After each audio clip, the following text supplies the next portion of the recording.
Bueno, fue un tanto exagerado y no sé si justo es el término, pero en realidad no sos de lo tan bichito nochero, dijera el alemán, no sos, ¿no? Bastante menos que hace unos años de que nacieron mis hijas. Está restringida esa. Nochero cuando doy clase de noche. Y en todo caso, sin dar nombre, bastante menos que muchos de tus colegas. Sí, que tienen hijos más grandes también. También es... Esa es una variable bastante importante. Ese es un parteaguas, ¿no? La barra, que todavía no es papá o mamá, y la barra, que son papás o mamá, pero que tienen gurises ya de adolescentes para arriba, ¿no? Claro, los que estamos en mi segmento, digamos que se complica bastante más. Bien. Compartimos segmento, Antonio. Estamos con Antonio Cardarello, estamos poniendo la mañana en camino, estamos conversando con el investigador, el doctor en ciencia política, investigador y docente. Bueno, y se impone, como no puede ser de otra manera, te vi que el otro día, creo que fue Canal 10, que te hizo una nota al costado de la facultad, u otro canal. ¿El 5? No, yo le digo, el 5 es TNU. No, pero viste que Sotelo ahora reivindica el 5, así que... Sí. Yo porque soy viejo, soy de la época del 5. Es que me parece que a vos, igual que a mí y a muchos otros, jamás nunca se nos ocurrió decirle de otra manera, ¿no? Sí. Se hicieron esfuerzos, Televisión Nacional, TVO, TNU, Televisión Nacional. Que a veces te llama algún periodista y te dice, te llamo el 5, podés venir. Claro, así. Pará, me di cuenta, noté que el periodista era un periodista alto. Sí, muy alto. Pues yo soy alto y él era más grande. ¿Cuánto medís vos? 68 por ahí, 1,68. Al lado mío altísimo. Así que juega tranquilo. Pero noté en la nota que en el cuadro no aparecía el periodista, que vos cuando le mirabas al interlocutor, porque en ese tipo de notas no siempre mirás al interlocutor, un poco sí, un poco a la cámara, un poco al vacío, al espacio sideral, bien, a Marte y las naves de la NASA llegando, pero en este caso yo notaba que elevabas mucho la mirada, ¿no? Y yo dije, debe ser un periodista alto el que está conversando con aquel. Sí. Bien. Bueno, lo cierto es que es natural que conversemos acerca de primer año de gobierno, la administración Lacalle, evaluaciones, pero que la evaluación en sí misma se vea enriquecida en el análisis con por lo menos dos factores importantes. El primero y principal, la propia evaluación que el presidente hizo ante la Asamblea General, y bueno, y las que tuvo de sus propios socios integrantes de la coalición. Y por otra parte, la que ayer se dio a conocer por parte del Frente Amplio en conferencia de prensa pasado al mediodía, ¿no? Bueno, ahí tenés la madeja. Empezá a tejer. Bueno, el presidente, primero lo que se ha destacado mucho, para mencionarlo, me imagino que la mayoría de los oyentes ya la deben haber escuchado, que es bastante novedoso o atípico que el presidente concurra al Parlamento a dar esta especie de rendición de cuentas. No es una rendición de cuentas propiamente dicho, pero es darle un lugar de destaque, de relieve al Parlamento. El único antecedente post-dictadura la protagonizó justamente su propio padre, ¿no? Su propio padre, que también tenía una visión. Él hablaba mucho en esos primeros. Recordemos que la clase política a la salida de la dictadura hizo como un mea culpa de lo que había sido la polarización previa al golpe de Estado, y trató de generar más consensos, más acuerdos. ¿Te acordás a la salida de la dictadura de la Coronada? Pero bueno, el gobierno de Sanguinetti, el primero que llamó de entonación nacional, donde no hubo una coalición, pero había ministros blancos del Partido Nacional, pero a título independiente, no por cuota, por un acuerdo, pero sí se integró a nacionalistas, inclusive a algunos miembros del Frente Amplio en algunos entes públicos. Sí. El de Lacalle fue un gobierno que él trató de decir de coincidencia nacional o de coalición a la europea, quiso decir, o era su objetivo, y quizá en ese marco trató de hacer algo que se hace a veces en los parlamentarismos, que es bastante común, que el primer ministro, que es un legislador además, vaya al Parlamento, pero ahí se da en un marco diferente porque el presidente de gobierno o primer ministro hace su exposición y se abre un debate donde la oposición le puede responder o retrucar alguna de las afirmaciones. Vemos mucho lo que sucede en España en ese sentido, creo que ¿no? Botinelli en una nota, sí, era Botinelli, recordaba que la calle estaba un poco decepcionado cuando hizo eso porque esperaba algo así, no el marco solemne como esta vez que se dio, donde se parece más al mensaje de la unión que hace el presidente de Estados Unidos, donde hace la locución y es todo muy protocolar, muy institucional, pero no hay debate político. Incluso a propósito del ítem aplausos, que he escuchado a algunos que decían, llamó la atención que no lo subo hasta el final, alguien recordaba que era al estilo justamente de lo que ocurre en Estados Unidos, donde la ceremonia es protocolar al punto tal que no se aplaude hasta que se termina, ¿no? Sí. Y bueno, en ese sentido me parece que él trató de cumplir con esa propuesta que tiene, con ese discurso que tiene desde que era candidato a la presidencia y llevaba a él y los integrantes de la coalición también de darle un lugar de destaque, de relieve al Parlamento y de que el Parlamento durante los gobiernos ahí tratando obviamente de marcar un contraste con los gobiernos del Frente Amplio, de que los gobiernos del Frente Amplio habían sido muy...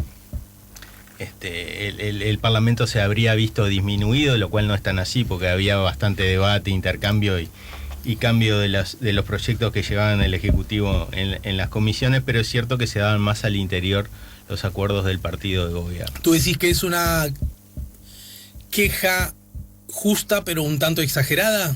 Claro, porque había negociación, en las comisiones se debatía bastante, los proyectos no llegaban tal cual los mandaba el Ejecutivo, como dicen algunos, pero es cierto que los acuerdos o las modificaciones se daban más entre sectores del Frente Amplio, que tenía la mayoría absoluta, que tuvo la mayoría absoluta en sus 3 periodos de gobierno, que dialogando con la oposición, salvo algún ejemplo puntual, concreto e importante que todos se acuerdan, como lo de la interrupción voluntaria del embarazo, que cumplió un papel decisivo Iván Posada, porque uno de los diputados del Frente Amplio se negaba a votar. Sí, incluso en la anterior administración, aquella primera del Frente Amplio, con el recordado veto de Tabaré Vázquez, o sea, al proyecto ya aprobado, el miembro informante de ese proyecto fue el doctor Julio Sanguinetti, senador del Partido Colorado. Fue el miembro informante de ese proyecto que contaba con los votos del Frente Amplio.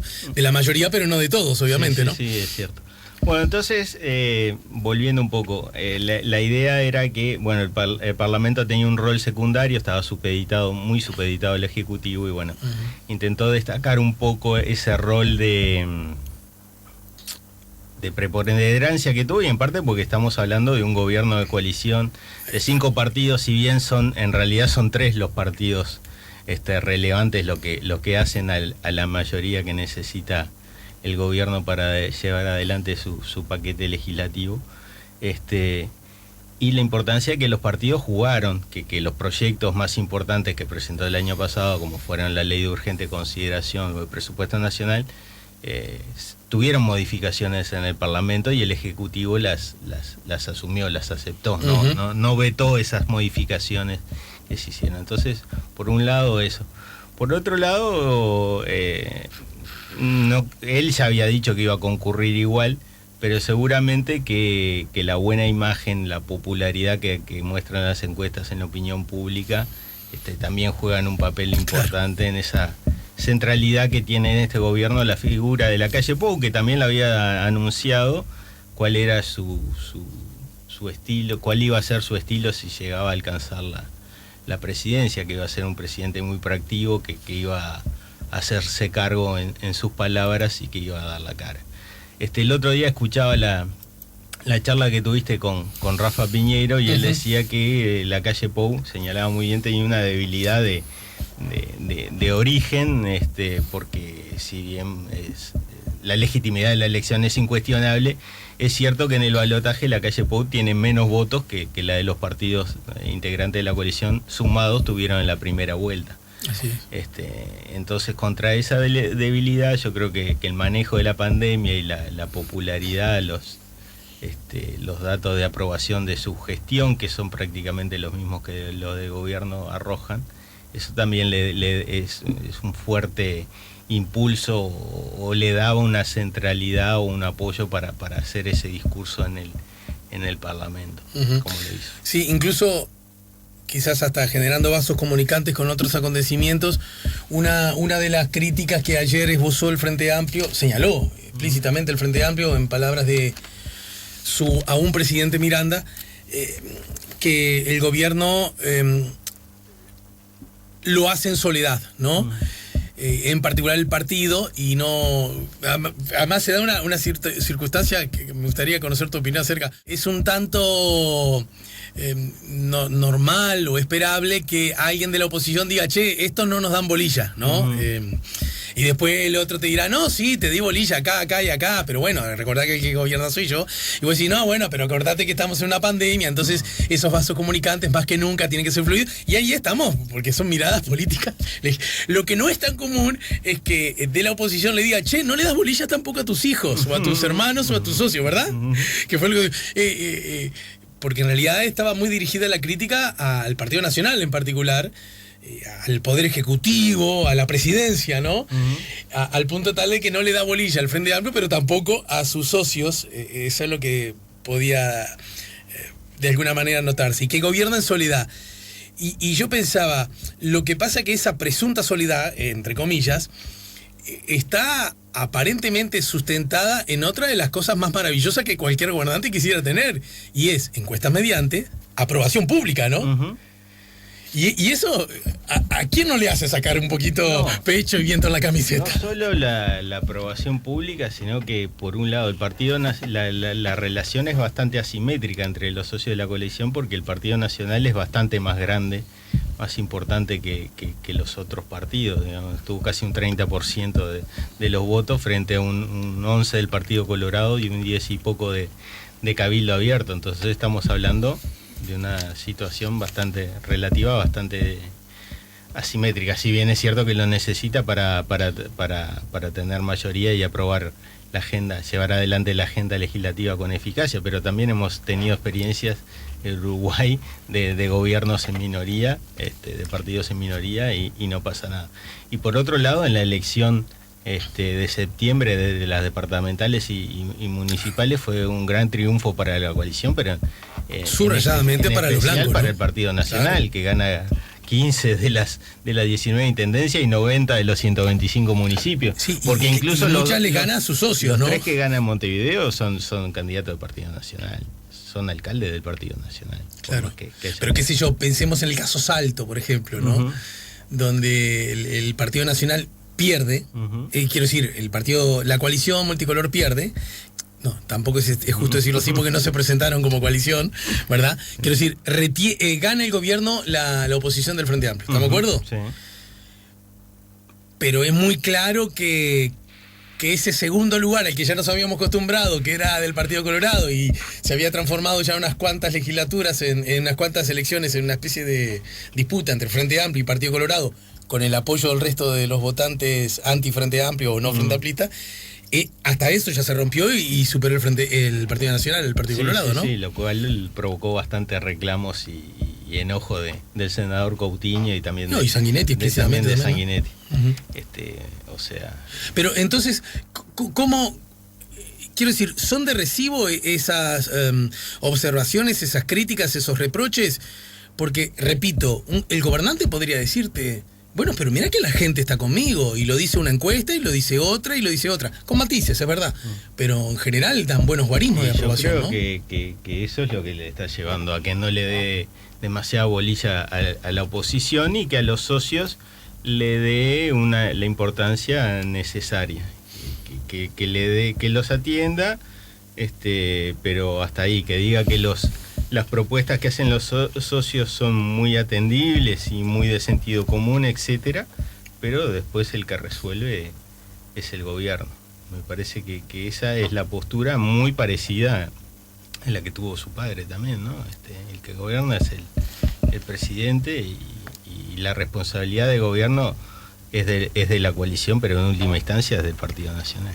Acá arriba de la mesa hay otro asunto que me parece que ha jugado un rol preponderante, decirlo es una obviedad, que tiene que ver con la emergencia sanitaria, ¿no es cierto? Y si bien los gobernantes o sus voceros cada tanto te mandan el famoso nadie quiso, bueno, primero lo obvio, el gobierno no es responsable de la pandemia, y la segunda, nadie la pidió, y no estaban los planes de nadie, 3 asuntos que están fuera de discusión. Lo que me parece que sí es discutible, si paradójicamente esto que nadie quiso, que nadie pidió y del cual vos no sos responsable, si paradójicamente, irónicamente incluso, no te está jugando a favor, no se ha transformado en una especie de muy buena armadura. Eso, con los malos, eso por un lado, sin embargo, con muy malos datos que desde el punto de vista económico exhibe el gobierno de la República, ¿no? Porque la economía sigue cayendo, porque la desocupación ha aumentado, porque hay personas que comen en ollas populares, porque muchas personas, decenas de miles, están cayendo a la pobreza. ¿Cómo es posible que de ese combo salga un presidente tan fortalecido? Lo vemos luego de la pausa. Dale. Estamos conversando con Antonio Cardarello, estamos poniendo la mañana en camino y ustedes nos pueden ayudar. Recuerden, envíen sus WhatsApp o SMS a través del provisorio hoy 092 005914. Bien fácil. 092 005914. Antonio, antes de la pausa dejamos pendiente una respuesta a propósito de la pregunta. Bueno, ¿y por qué con tan objetivas dificultades o problemas de carácter económico, que además provocan la mala calidad de vida de muchos de nuestros compatriotas, ¿no? No es vivir un poquito peor, es mala calidad de vida. ¿Por qué aún así el gobierno se muestra fuerte, contundente y con altísima aprobación del público? ¿Por dónde hay que encontrar las explicaciones a este fenómeno político? Bueno, hay una cosa que se maneja, que se sabe desde la teoría en ciencia política, que tiene que ver con, en materia de opinión pública, la importancia de un enemigo externo, ¿no? Que puede ser un país, puede ser una rivalidad, una guerra, o puede ser una amenaza grave a la salud, como es el caso de la pandemia. Eso generalmente le sirve a cualquier gobierno porque lo blinda de muchas críticas. Se habló mucho de la poca falta o la falta de crítica del Frente Amplio al gobierno durante la mitad del año pasado, por lo menos hasta el comienzo del tratamiento de la LUC. Y es que era bastante difícil criticar a un gobierno que está con un desafío como el de una pandemia que no provocó, en el que no tiene responsabilidad y el que está haciendo todo lo posible. Entonces, eso le dio al gobierno mucha fortaleza, lo blindó, fortaleció a la coalición, le dio mucha visibilidad a un ministro como Salinas, que venía de Cabildo Abierto, cuando se dudaba también mucho de qué pasaría con Cabildo Abierto y la coalición. Y por otro lado limitó la crítica, la posibilidad de crítica al Frente Amplio, que venía bastante dolido todavía de la derrota en el balotaje del 2019. Entonces, por ese lado, el gobierno, que aparte es reconocido por la oposición también y por la mayoría de la opinión pública, trató muy bien el tema de la pandemia. Incluso otros países han tomado como ejemplo Uruguay, por lo menos en la primera etapa, cómo se trató el tema de la pandemia, y bueno, los números que arrojaba Uruguay en términos de contagio sin llevar una cuarentena obligatoria. Todo eso le dio una alta popularidad y extendió ese periodo que siempre hablamos, que se conoce como la luna de miel. Pero por otro lado se ve un presidente muy, muy proactivo, muy presente, que llegó incluso en algún momento a saturar un poco con aquellas conferencias de prensa que todo el mundo esperaba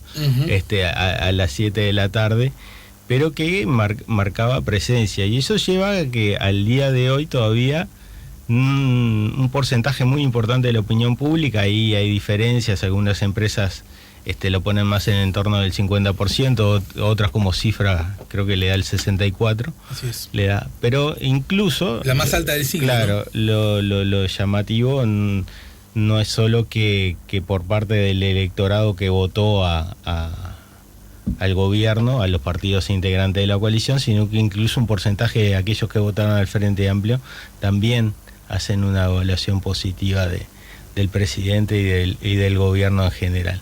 Bien es cierto que hay alguna encuesta como la de Factum que hace una discriminación por las políticas, y ahí claramente se ve esto, ¿no? Que la aprobación del gobierno viene más que nada por el tratamiento de la pandemia y de la seguridad y la seguridad también, que es algo que si bien la oposición discute un poco las cifras, cómo son tomadas, si la pandemia tuvo un impacto o no durante el crecimiento, mejor dicho, la disminución de rapiñas, hurtos, homicidios, etcétera. Pero lo cierto es que hay una percepción de que hay un cambio de la posición del gobierno en la seguridad, que era un punto bastante flojo en las administraciones del Frente Amplio, que desde 2009 casi hasta el final del gobierno del Frente Amplio fue el principal tema de preocupación de los uruguayos, superando la economía, aunque la economía empezó a despuntar como el tema más importante hacia el final del gobierno del Frente Amplio otra vez. Y hoy ocupa algo así como el cuarto lugar en la preocupación de los uruguayos, pero sin duda notan un cambio de posicionamiento o un giro de gobierno, y eso también es una fortaleza de gobierno, más allá que puede ser discutible las cifras, si la pandemia tuvo un rol o no, lo importante es la percepción que la gente tiene. Exacto. Y en ese contexto, entonces, ¿cómo ubicamos a propósito de la marcha del gobierno y por ende la marcha del país, de aquí en más? Lo digo porque este año arrancó, mejor dicho, el último tramo del verano se instala con dos novedades bien explícitas. Los socios de su gobierno, que en diciembre votaron el presupuesto, ¿no es cierto?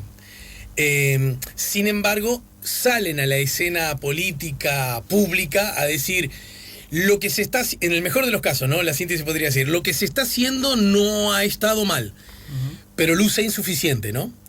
Es hora de hacer algo más. Y ahí hay unos pequeños o grandes, según el caso, matices entre lo que propone Cabildo Abierto, que incluso, según lo dijo Vergara en este micrófono, supera muy mucho lo que propone el Frente Amplio en cuanto a aumentar el déficit fiscal a un grado que el Frente Amplio le parece inadecuado, e incluso poniendo en riesgo el famoso grado inversor, lo que el Frente Amplio no cuidó tanto. Bueno, de hecho, se concretó con el Frente Amplio, ¿no? El grado inversor. Bueno, lo cierto es que pero otras medidas. Eso sí, ninguna de las tres propuestas le llevan al Frente Amplio la que no solo el Frente Amplio, sino también el PCNT y parte de la academia ha dicho de la asistencia directa a modo de renta a aquellos sectores más sumergidos. Pero en las otras uno encuentra por lo menos vasos comunicantes, línea. Es decir, ¿por qué los socios hicieron lo que hicieron? ¿Por qué lo hicieron en ese momento? ¿Y en qué medida lo dicho antes de ayer por el presidente de la Asamblea General responde, contenta o incluye ese reclamo? Sí, lo que pasa es que los socios de la coalición, y en especial en un presidencialismo, están en una posición difícil, ¿no? Porque si al gobierno le va bien, los réditos se los lleva el partido de gobierno. Si a la coalición le va mal, los costos los pagan todos los socios de la coalición. Entonces es necesario permanecer en la coalición para ellos, pero también marcar su postura, marcar perfiles que lo diferencien un poco del partido nacional, del partido de gobierno. Entonces, por un lado, Cabildo Abierto lo ha hecho continuamente, ¿no? Manini Ríos todo el tiempo ha marcado un perfil propio. El Partido Colorado ha jugado, en palabras de Sanguinetti, a ser el socio más leal del Partido Nacional de la Coalición, pero también está también el Partido Colorado, al igual que está el Frente Amplio, en un proceso de búsqueda de una alternativa de liderazgo, y tiene que marcar un perfil que generalmente se apoya, eso lo vemos en las palabras de Sanguinetti, en el vallismo clásico, en el Partido Colorado, y en particular el vallismo como el creador del estado de bienestar. Y recordemos que Sanguinetti en su momento formó parte de la coalición con la calle Herrera, y se va de la coalición en el año 92, a partir del referéndum de la ley de empresas públicas, y cuando Lacalle Herrera hablaba de desballistizar el Estado, que no es otra cosa que en términos uruguayos desmantelar el Estado el Estado benefactor. Bueno, entonces va por ahí esa propuesta, y hace las sugerencias de un incremento mayor en políticas sociales y de ayuda a la gente que se ha visto muy afectada, y que se prevé que este invierno sea muy duro también por la pandemia. Y Cabildo Abierto, con un perfil diferente, mucho más nacionalista, incluso el proyecto que incluso el día del discurso del presidente en la Asamblea General, cuando se entrevistó a los socios, el Partido Colorado como que decía que, bueno, sus propuestas habían sido bastante contempladas. Cabildo Abierto dijo, bueno, algunas sí, otras no, y no le esquivó el bulto cuando le preguntaron sobre la ley esta de evitar la extranjerización la forestación, perdón. La que ya cuenta con media aprobación en Cámara Baja. Ya cuenta con media sanción, y bueno, y que le preguntaron si no temía que el presidente lo vetara, dijo que no era problema, prácticamente que no era problema de él ni preocupación, lo que él esperaba que se aprobara. Hago un paréntesis. Que tuviera la otra media sanción. Ayer tuvo Penades y según él tiene la impresión, bueno, es un senador importante del gobierno, ¿no es cierto? Tiene la impresión que el proyecto finalmente será aprobado en Cámara Alta, con algunas modificaciones, y que no descarta que sea aprobado por todos los socios del gobierno y también del Frente Amplio, ¿no? Teniendo en cuenta que ya viene con eso de diputado, yo imagino que ahí donde tendrá que articularse bien la política, porque no lo podés cambiar tanto. Solo para que lo voten los socios, porque ahí, Cabildo Abierto, ¿por qué te lo votaría si te lo cambias tanto, no? Pero si no lo cambias tanto, el Frente Amplio también, ¿por qué dejaría de votarlo en Cámara Alta cuando lo votó en Cámara Baja, no? Sí, ahí se ha dado un juego bastante interesante, que puede terminar con ese resultado que vos decís, que lo terminen votando todos los partidos. Hay que ver si el Frente Amplio, si ve que hay un acuerdo en la coalición, termina apoyándolo. Bueno, acá es interesante esto que acabas de decir, porque de algún modo, entonces, para la opinión pública, no nos anticipemos, pero igual hay otros ejemplos que podría decir que uno podría por lo menos planteárselo como centro de cierto estudio o análisis, porque la idea es, el Frente Amplio con un socio, en la medida que sea parte del gobierno, estaría dispuesto a votar, pero le costaría más votarlo con el resto de los socios, porque sería votar junto con el gobierno. Y sí, se podría especular por ese sentido. Los temas de la pandemia en general, el Frente Amplio los apoyó todos, ¿no? Sí, incluso hubo modificaciones, algunos artículos de la ley de urgente consideración que fueron votados también. Una vez que se hicieron cambios, el Frente Amplio también apoyó una parte importante del articulado. Pero Antonio, hay cambios, según mi hipótesis, en los que incidieron mucho más los socios del gobierno que el propio Frente Amplio, ¿no? En particular el Partido Colorado, ¿no? Temancap, Temantel, ¿no es cierto? Exacto. Bien, volviendo al asunto y con relación a lo que señalabas de Cabildo Abierto, hoy es título del Observador en su edición digital. Bueno, de hecho, el Observador solo tiene edición digital, excepto los sábados, creo. Manini pide bajar exoneraciones al gran capital y revisar impuesto a la renta. Y agrega: el líder de Cabildo Abierto le envió un documento al presidente con más de 20 medidas para, entre otras cosas, rediseñar la reforma impositiva aplicada por el Frente Amplio. En el sector consideran que el gasto en exoneraciones tributarias en Uruguay es muy alto. Esto da la impresión que Cabildo sigue con la actitud de desarrollar y explicitar fuertemente su propio perfil, ¿no? No, claro, y eso trata de construir una especie de blindaje contra esto que decía. Si a la coalición le va bien, va a tratar de decir, bueno, a la coalición y al gobierno le fue bien porque Cabildo Abierto estuvo metido.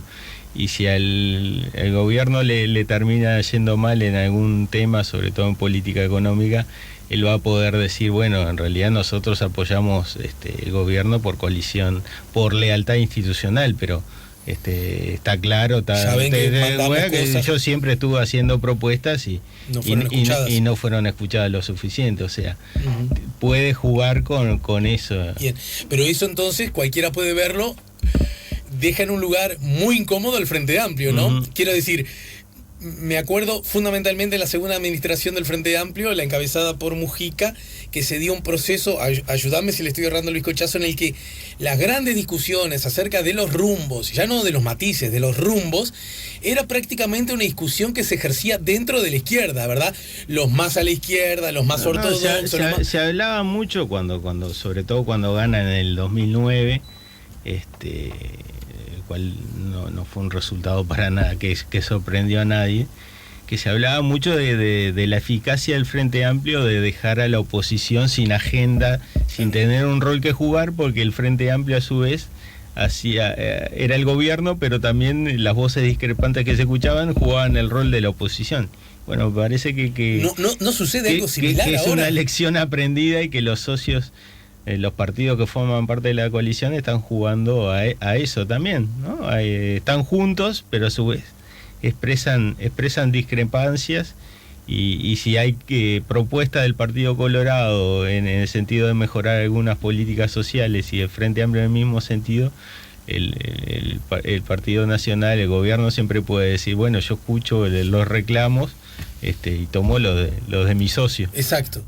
Y jamás nunca eso puede ser como un tilde del Frente Amplio, no, porque obviamente no lo puede exhibir como una victoria, eso, como un galardón, a eso voy. Y en todo caso, las no obtenidas, las que uno podría decir, no me la llevaron, también hay la propia gente del gobierno, en particular Cabildo Abierto, dice, ven, que no me la llevan a mí. Entonces, alguien que no esté dispuesto a votar al Frente Amplio, de pronto encuentra dentro de la coalición un menú más atractivo. Y eso sigue dejando al Frente Amplio en una situación bastante incómoda, ¿no? Como la que estuvo el año pasado y como la que parece que sigue teniendo hoy.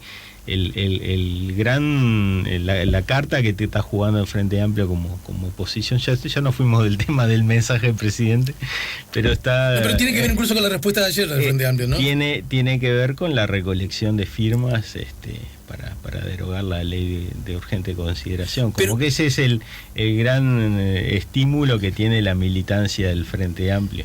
Pero convengamos que es una herramienta que cualquiera puede advertir como muy riesgosa, ¿no? Uh-huh. Al punto tal de, admito, yo estoy en eso, tiendo a considerar que casi es un error político que puede incluso fortalecer la acción del gobierno si no se llega al objetivo. Sí, a ver, sí, está la lectura de que si no consigue las firmas como si se consigue un referéndum, se consigue llegar alcanzar las firmas para convocar al referéndum efectivamente. Y en esta el rechazo a la ley no alcanza el 50%, se ha derrotado y la ley permanece como está,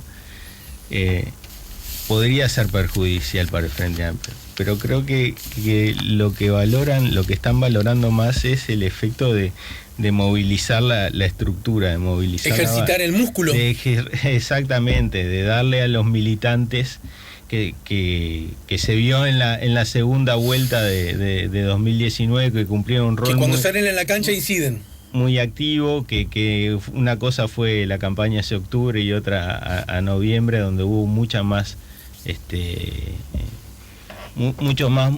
movilización y compromiso por parte de los militantes. Creo que se está intentando lograr eso y también apostando a que se salga, una vez que los impactos de la pandemia sobre la salud y ahora que se inició el proceso de vacunación disminuya, lo que quede más en el tapete sea los resultados de la política económica. Uh-huh. Y ahí, si el referéndum se da en un momento, eso podría ser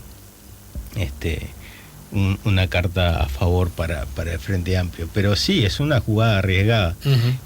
Creo que parte de la dirigencia del Frente Amplio piensa que es ganancia, aún siendo derrotado, aún no alcanzando la firma, por ese proceso de movilización de un partido que no tiene una figura, que no tiene una cabeza visible, y que eso también el gobierno lo está aprovechando, porque la calle ha elegido puntualmente los interlocutores que a él le favorecen, ¿no? Uh-huh. Eligió a Tabaré Vázquez en un momento como su único igual por ser expresidente. Incluso ayer fue muy explícito. Uh-huh. Cuando en respuesta a la queja "no nos das bolilla", ¿no?, que hace el Frente Amplio, él dice, bueno, y hay otros también que utilizan el discurso del gobierno en ese diciendo, ¿cómo? Si me reuní con Vázquez y con aquel programa subrayado incluso, y entonces eso pretendería como desactivar ese argumento, ¿no? No los escucho, no les doy bolillas, ¿cómo no? Si yo hablé con Vázquez. Pero también es justo decir que, si bien desde el punto de vista histórico Vázquez representaba, bueno, y sigue representando lo que representa, desde la perspectiva de la concreción política actual, bueno, Vázquez en realidad era, entre comillas, tan solo el expresidente, ¿no? Sí, claro, era alguien que obviamente no iba a competir otra vez, más allá de su enfermedad y eso, seguramente por un tema de edad tampoco iba a ser el referente político de Frente Amplio pensando en 2024. En la calle también dice, pero ojo que también fui a la asunción de Orsi, ¿no? Sí. Y Orsi sí es un competidor. Sí, no, y ha tenido diálogo también, recordemos el tema de la UAM también. Con Carolina. Con Carolina Cose, la intendenta de Montevideo, bueno, ha tenido esos contactos, pero es cierto que el Frente Amplio también carece de un discurso unificado, me parece, y de alguien que represente o que encarne, que se ponga en la espalda a ser el desafiante del gobierno. No sabemos si Carolina Cose en algún momento va a jugar eso, o Yamandu Orsi. Los dos tienen estrategias diferentes. Orsi coquetea un poco con esa capacidad de diálogo, incluso con algo que a la mayoría de los frente amplistas, o una parte importante, les resulta bastante chocante, que es tener un buen relacionamiento con Cabildo Abierto. Pero sin duda que recordemos el origen de Cabildo Abierto, o de la figura de Manini, y no resulta tan disparatado. Ajá. En todo caso, ni Orsi ni Cose por sí mismos, pero hasta me animo a decir, aún sumados, representan como el abanico pleno del Frente Amplio, ¿no? No.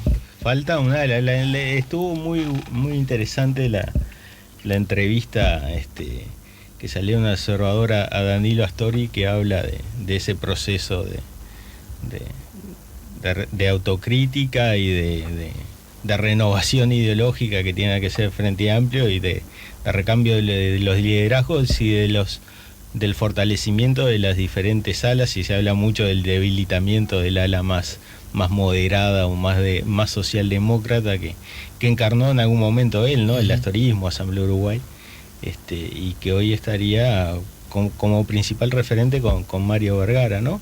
Pero que tampoco ha logrado todavía unificar bajo un liderazgo todo ese grupo de personas. Entonces el Frente Amplio como que está en la búsqueda de...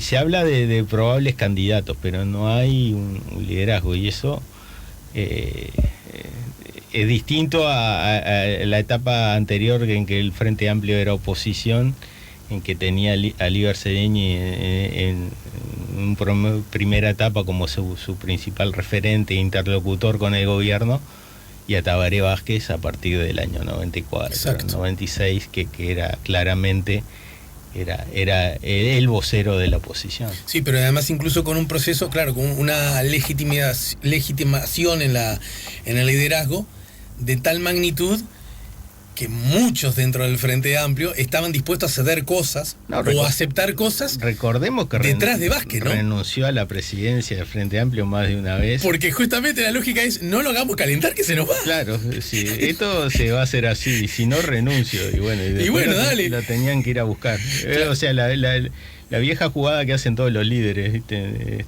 Lo hizo Bordaberry, lo hizo la calle Herrera en su momento. Me voy para mi casa, búsquense otro. Pero porque además el Frente Amplio, me imagino que había llegado a la convicción de que llegar a la presidencia solo era con Tabaré posible, ¿verdad? Sí. En la medida que... Sí, hubo un momento en el principio de los 90 de disputa entre Astori y Tabaré Vázquez, pero la contundencia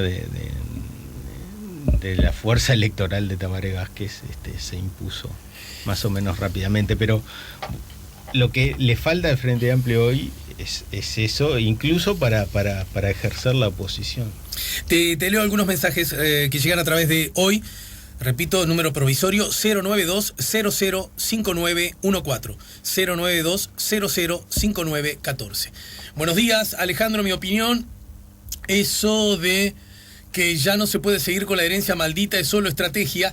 Fue Irarrázaval el que anunció eso el otro día en tu programa. Ya se sabía que iba a decir saludos, lo dice Rosa. No, al contrario, el día que vino tu colega, bueno, con el que incluso has compartido, Fede Irarrázaval, ese día los diarios El Observador y El País, los dos en portada, anunciaban que el discurso que hora después iba a brindar el presidente ante la Asamblea General iba a estar apoyado en 2 ítems: pandemia y herencia.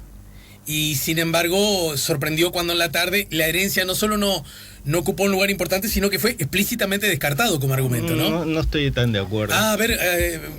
Yo creo que fue bastante, porque decir, bueno, podríamos mencionar cómo no vamos a mencionar cómo recibimos al país y en las condiciones, y agregó, si bien tenemos razones para ello.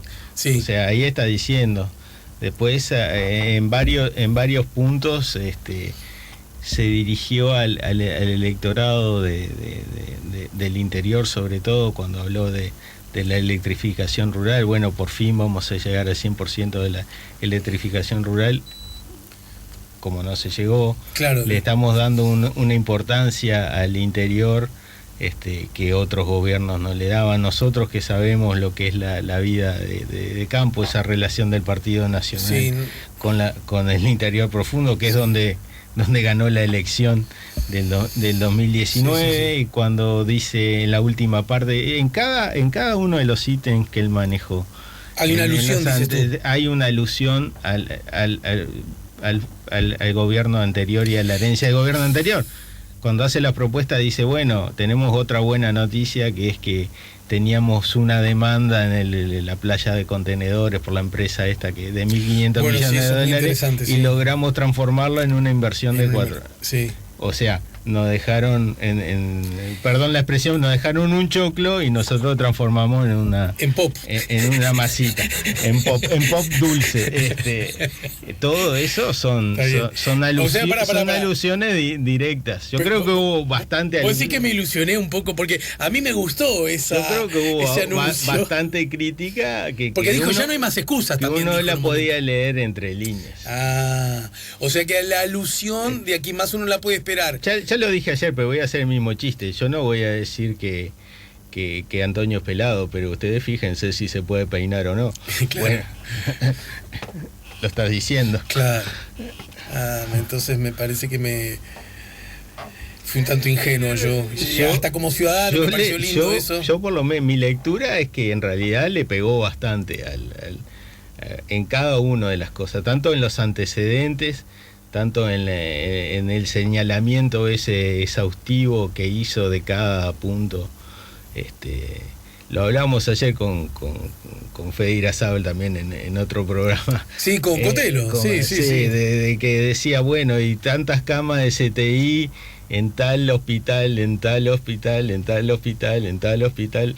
O sea, no hubiera sido necesario, hubiera dicho, tenemos tantas camas más de CTI, bueno, y no señalar cada lugar del interior donde... Bueno, yo recuerdo el discurso, no es que lo recuerde enteramente, pero sí recuerdo el discurso de su padre, que repito, me parece un gesto formidable, más allá de la conveniencia política, pues si lo hacen es porque entienden que es conveniente políticamente hacerlo, ¿no? Pero más allá de eso, yo desde el punto de vista simbólico y republicano siento que es agradable, que es bueno, que es oportuno. A mí me parece, ante mí, luce importante. Y yo recuerdo que en ese discurso de la calle Herrera llegó un momento que enumeró los kilómetros de cordón cuneta que se habían hecho. Que me acuerdo que uno de los reproches era... No me digas hasta eso porque un poco creo que incluso fue bastante más largo. Lo que pasa es que tiene un efecto muy grande, porque vos decís, bueno, sí, se crearon bastante, se van a pavimentar o se van a construir más kilómetros de carretera, pero si vos decís, se van a crear 5.542, decís, el tipo la tiene clara. Sabe de qué habla. Sabe de lo que habla. Claro. el impacto es diferente. Parece una boludez que digas eso, pero no. Yo recuerdo que a una de las interpelaciones que le hicieron a la ministra, a Marita Muñoz, como ministra de Salud, recuerdo que uno de los reproches era que la interpelación, que aparentemente el reproche era, la durmió, porque cuando le tocó intervenir, intervino mucho rato, horas probablemente, no me acuerdo con precisión. Me acuerdo que uno de los argumentos de reproche era porque ella señaló las camas, las sábanas, del sistema sanitario en el marco del recién instalado Sistema Nacional Integrado de Salud, ¿no? Y bueno, el reproche era, che, la dormiste con eso. Y la otra mirada era justamente la que vos decís, ¿no? Una secretaria de Estado que te sea capaz de decir el número de sábanas y de camas es alguien que sabe de qué está hablando, ¿no? Porque se está ocupando. Y esa es una de las fortalezas que tiene en la imagen de la calle. Yo creo que mencionó también todas las propuestas que hizo, sobre todo, creo que el mensaje en parte, o sin en parte en su totalidad, va más dirigido a la importancia, a destacar la importancia de la coalición, obviamente que a mostrar cómo el presidente está encargado de todo, o sea, la centralidad de su figura, eso, remarcar eso, pero la importancia del Parlamento, de la coalición, que destacó de nuevo cuando hizo alusión a las propuestas, ¿no? Sobre todo en lo que tiene que ver con una reforma muy importante, que es la reforma de la seguridad social. Porque una de las cosas que se ha hablado mucho de que empezó este gobierno, bueno, ¿hasta cuándo va a durar la coalición? Y todos los analistas y todos los políticos me han mencionado que las dos leyes más importantes del periodo ya se votaron el año pasado. Son la ley de urgente consideración y la ley de presupuesto nacional. Sin embargo, el gobierno no se puede quedar sin agenda. Incluso algunos socios del Partido Independiente le preguntan cómo ustedes pueden estar juntos con Cabildo Abierto. Y él dice, bueno, lo que nos junta con Cabildo Abierto es el compromiso que firmamos. Bueno, si se queman todas esas etapas ya no hay nada que lo fundaría. Entonces el gobierno tiene que mostrar que hay una agenda importante. Bueno, la reforma de la seguridad social, sin duda que es un tema relevante y que todos los actores del sistema político saben que se tiene que llevar adelante, que tuvo allá en el año 96 en Sanguinetti 2 hubo una reforma, y bueno, que ahora 25 años después va a haber que revisarla. La diaria hoy titula Seguridad Social, discrepancias de fondo. El diagnóstico de los oficialistas en la comisión de expertos es cuestionado por los delegados sociales y por el Frente Amplio, que ve intenciones de recorte preocupantes, donde uno entonces puede llegar a suponer que por allí haya también miradas muy distintas, ¿no? Y ya que sacaste vos el tema, no lo había pensado con tanta profundidad como vos, pero me da la sensación que también en ese tema, y a propósito del vínculo con sus socios, y en particular con Cabildo Abierto, la reforma de la seguridad social y la caja militar, me parece que son asuntos que tienen su importancia subrayada, ¿no? Sí, yo creo que como acercamiento o distanciamiento, según el tratamiento. Por lo menos lo que se dio a entender en 2019, una vez que se logra que la calle convence a los socios, o que negocia con cada uno de los socios que va a formar parte de la coalición, es que la caja militar no va a tener modificaciones. Por lo menos se dejó entrever eso. Ahora va a ser muy difícil de sostener cuando se habla tanto de austeridad y de recortar beneficios y de reformar el Estado y de que no haya diferencias entre uruguayos. Bueno, que se mantenga un régimen tan privilegiado de pasividades como ese, ¿no? Va a ser difícil incluso de mantenerlo aún en el marco de sus propios socios, ¿no? Claro, sí, digamos que eso marcaría así un alejamiento, una posición diferente del Poder Ejecutivo. Ahí sí haría muy difícil que Cabildo Abierto siguiera siguiera perteneciendo a la coalición. Buenos días. ¿Ustedes qué creen que países como Nueva Zelanda, Dinamarca, Finlandia, Noruega, Japón, que al igual que Uruguay no poseen petróleo y salvo Japón, el resto también son con pocos habitantes y sin embargo llegaron desde hace muchos años a estar entre los países desarrollados? ¿Cuál será su secreto? Lo dice Aquaman. Bueno, algún día podríamos abordar ese tipo de cosas también, ¿no? Porque algunos con aparentes condiciones objetivas relativamente similares a las nuestras o no tan distantes logran bienestar general más desarrollado que nuestro país, ¿no?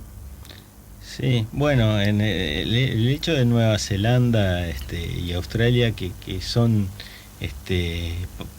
parientes nuestros en términos de lo que producen y lo que venden ahí. Y hasta de hemisferio. De hemisferio también. Siempre, si tenemos verano nosotros, ellos también. Ahí va. Está el tema de haber pertenecido al Imperio Británico y que estén en la Commonwealth, ¿no? El acceso que le ha dado el mercado a esos países que forman parte del ex Imperio Británico fue muy relevante, y sin duda que algunas reformas que han hecho en la estructura del Estado también lo han ayudado, pero viste, ahí tendrías que hablar con Conrado Ramos o Ale Milanesi que saben de ese tema, pero en términos de a veces que se habla de funcionarios públicos o funcionarios estatales si no me equivoco, están más o menos en la misma proporción o más los empleados públicos. Sí, definitivamente no tienen estados más chicos. Claro, cuando se habla del Estado uruguayo, el peso que tiene, la cantidad. Uruguay no es de los países que tiene más estados más grandes ni mayor número de funcionarios públicos. Claro, aparte del tema del número está el tema de la eficacia, de la eficiencia, y bueno, el modelo neozelandés de reforma del Estado es uno de los ejemplos que muchos otros países se han dado para llevar adelante reformas, y que algunos quieren llevar adelante en Uruguay también, o han querido. Hoy los WhatsApp llegan a través del 092-005914. Los políticos son como la mayoría de las personas, esas actitudes son características en el comportamiento de muchas organizaciones, empresas y cualquier grupo humano. El tema quiere a los políticos, el tema es que quieren que los políticos. Lo leo textual, a ver si alguien me ayuda. El tema quiere a los políticos, los votamos y esperamos de ellos algo distinto que es difícil de ver, lo dice Claudia. 092005914. ¿Recuerdan cuando la crisis de seguridad los medios de comunicación ponían a cada rato los hurtos y la mar en coche? Hoy no estará pasando algo parecido, pero a la inversa. Acuerdo notar más las virtudes de cómo se maneja la pandemia y opacando lo demás. Esto se lo pregunta Omar. 092005914. Son muy convencedoras y engañosas las imponentes campañas políticas, muy al estilo Miami. Mucha banderita, mucha música pegadiza y pasito de moda. Eso hace que los votantes pensemos, qué piola el candidato, se parece a mi mejor tío en el cumple de 15 de mi hija.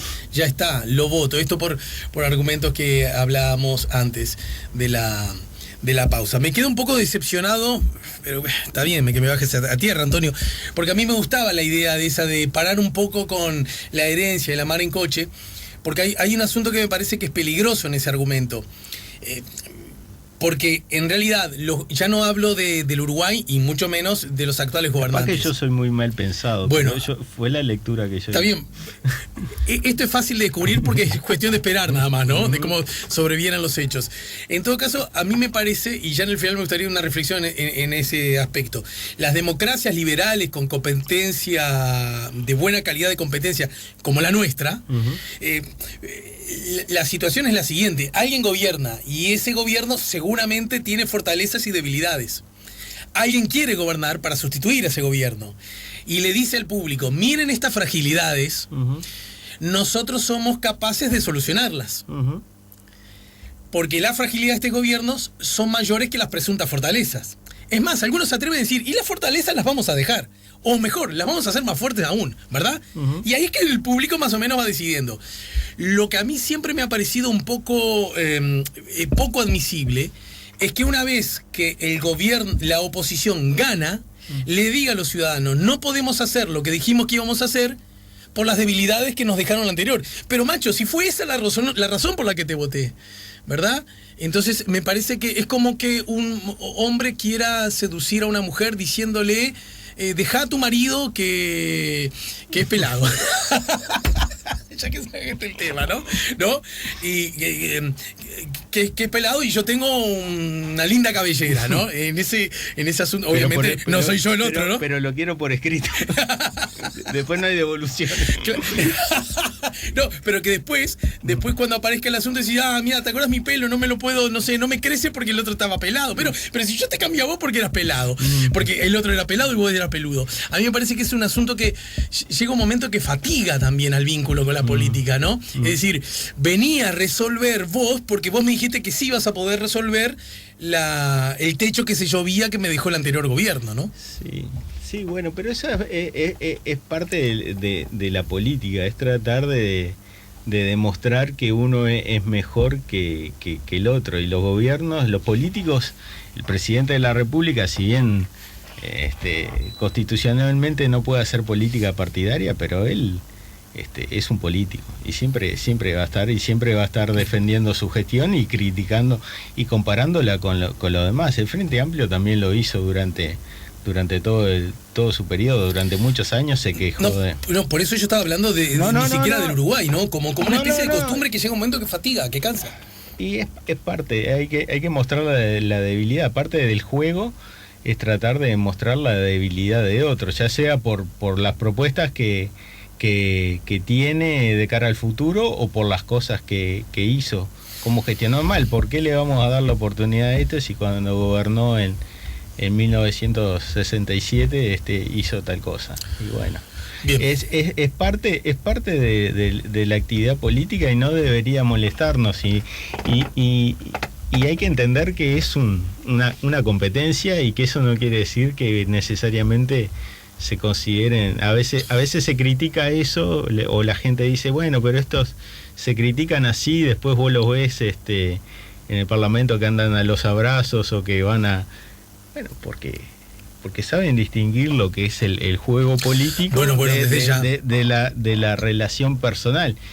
Pero yendo a esto que vos decías, yo creo que el presidente aprovechó para pegarle al Frente Amplio por falta de propuestas. Ayer en la entrevista también, cuando le preguntaban... En Telemundo. Claro, él decía que no era cierto que se había reunido, sí, que era soberbio porque se había reunido con todos.